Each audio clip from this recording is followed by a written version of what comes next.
The decade after the dot-com bust gave us 10 companies that collapsed. The decade after that gave us 10 companies that grew faster than anyone predicted. Today, the 10 worst mergers in history. Together, they destroyed over $300 billion of shareholder value through bad strategy, cultural mismatch, and disastrous timing. This one, at the bottom right of the screen, is AOL plus Time Warner, $165 billion deal in 2000.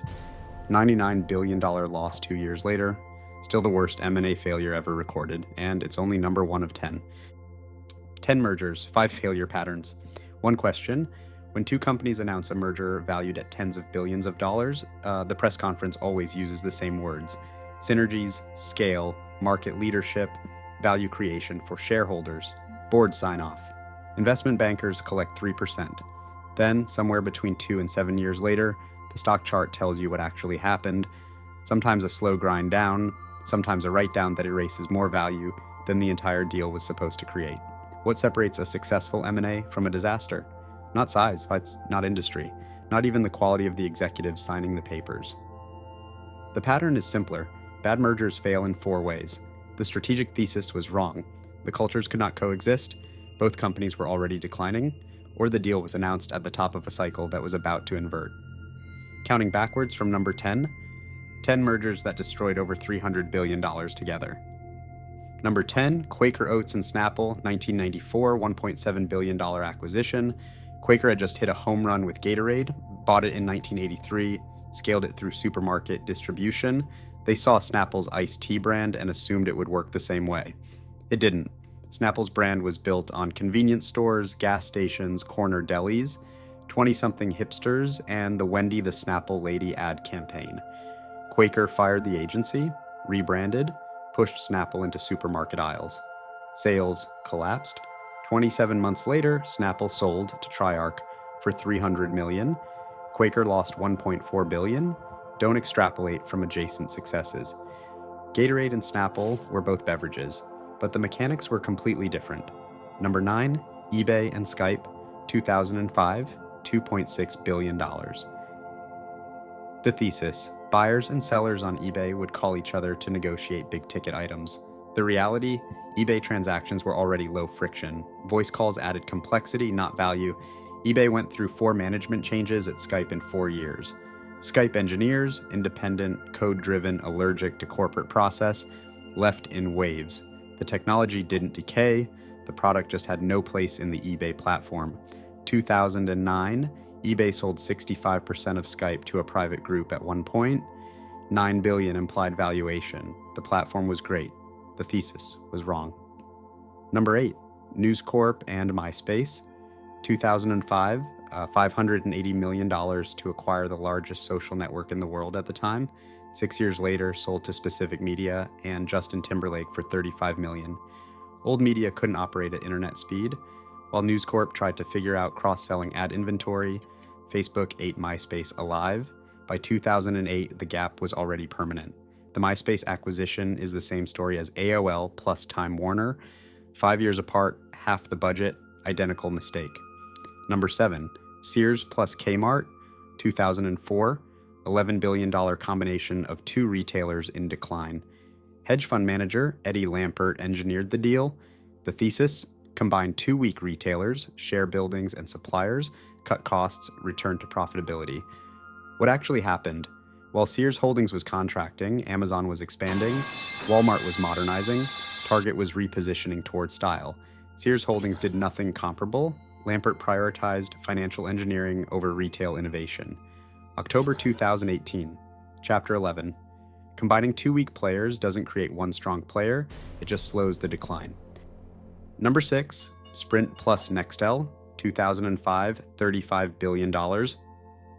Nobody on the deal team verified that the 2 networks could actually combine. Sprint ran on CDMA, Nextel ran on iDen, a proprietary Motorola technology that was incompatible with everything else. They couldn't merge networks. They had to run them in parallel for years. By 2008, Sprint had taken a $30 billion write-down, 85% of the deal value.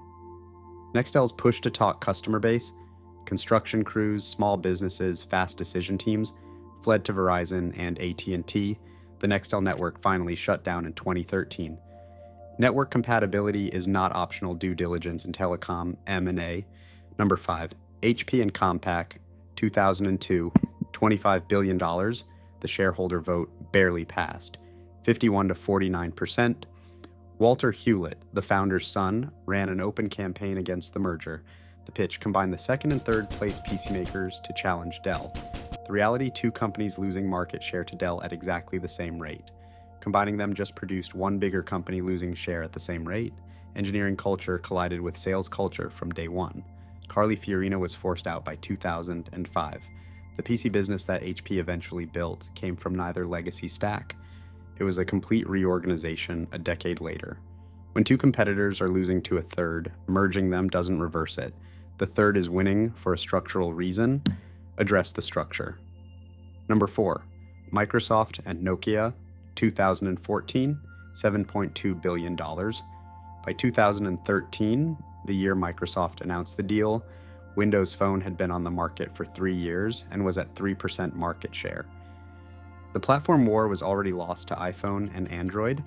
Microsoft thought owning the hardware would help. The hardware was not the problem. The problem was the software platform. No apps, weak developer ecosystem, no consumer demand.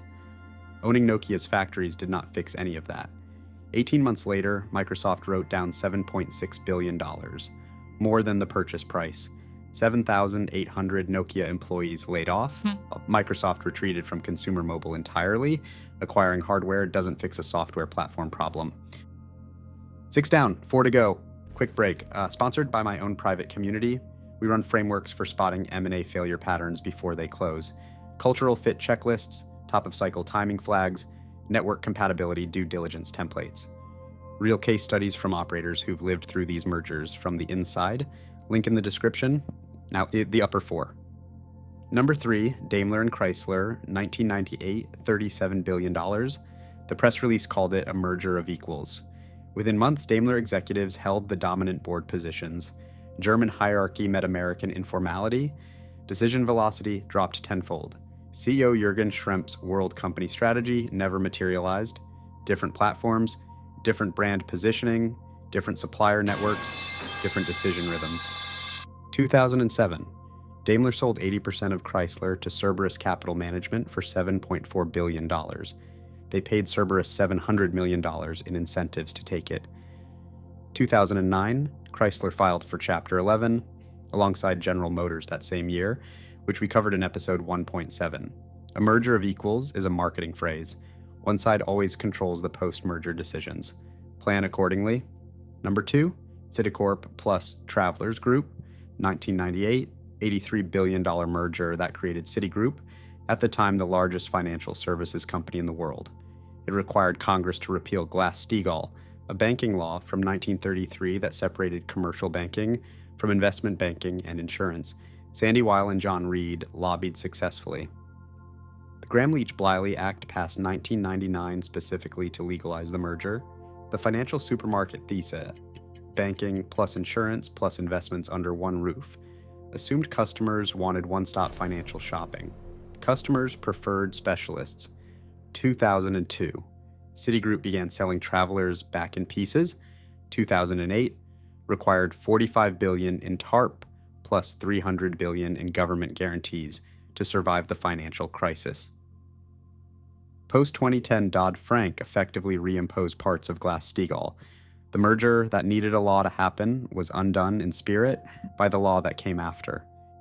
In number 1, AOL and Time Warner, January 10th, 2000, $165 billion. The largest M&A deal ever announced. Steve Case and Jerry Levin announced the deal exactly 2 months before NASDAQ peaked at 5,048 points. 2 months. The dot-com bubble was already cresting as they were celebrating. AOL was the king of dial-up internet. The world was about to switch to broadband. AOL's subscriber base, the asset they were trading for Time Warner's equity, was about to evaporate. The cultures were incompatible. Aggressive AOL new media people met staid corporate Time Warner old media people. Cooperation never happened. Mutual disrespect from day one. 2002. Combined company recorded a $98.7 billion annual loss. Still, 26 years later, the largest annual corporate loss in history. 2009, Time Warner spun AOL back off as standalone. AOL eventually sold to Verizon for $4.4 billion in 2015, roughly its standalone valuation pre-merger, meaning the entire $165 billion was net zero value to shareholders. The $99 billion write-down was just accounting catching up to reality. When you announce a $165 billion deal at the top of a bubble, you've already lost. Timing is the most underappreciated variable in M&A. Every business school still teaches AOL plus Time Warner as the canonical thesis failure case study. 26 years on, no one has matched it. 5 patterns connect the 10. 1, thesis failure. AOL plus Time Warner, eBay plus Skype, News Corp plus MySpace. The strategic premise was incorrect from day zero. Not execution, not culture, the idea itself. 2, cultural mismatch. Daimler plus Chrysler, HP plus Compaq, Sprint plus Nextel. The strategy looked okay on paper. The post-merger organizations couldn't function because neither side understood the other's decision rhythm. 3, 2 week make 1 week. Sears plus Kmart, HP plus Compaq, again, both. Defensive consolidation in declining markets does not produce a leader. It produces a bigger declining entity. 4, top of cycle overvaluation. AOL plus Time Warner at the dot-com peak. Microsoft plus Nokia after the platform war was already lost. Quaker plus Snapple at peak Snapple craze. Acquirers at cycle tops pay the most and integrate at the worst time. 5, a distribution channel mismatch. Quaker plus Snapple. Supermarkets versus convenience stores. eBay plus Skype. Auction marketplace versus voice. Channel fit is as important as product fit. 10 mergers, 5 patterns, $300 billion destroyed, $165 billion at the bottom right of the screen. AOL plus Time Warner, 26 years on, still the worst M&A in history. Each of these deals was announced as a strategic masterpiece. Each had Goldman Sachs or Morgan Stanley on the cover. Each had glowing press releases about synergies. Each had board approval and shareholder votes and analyst upgrades. And each one was wrong. The pattern was visible at announcement. Nobody wanted to see it. The next 10 worst mergers are being announced somewhere right now. They're getting board approval today. Make the complex obvious without making it boring. Subscribe for more.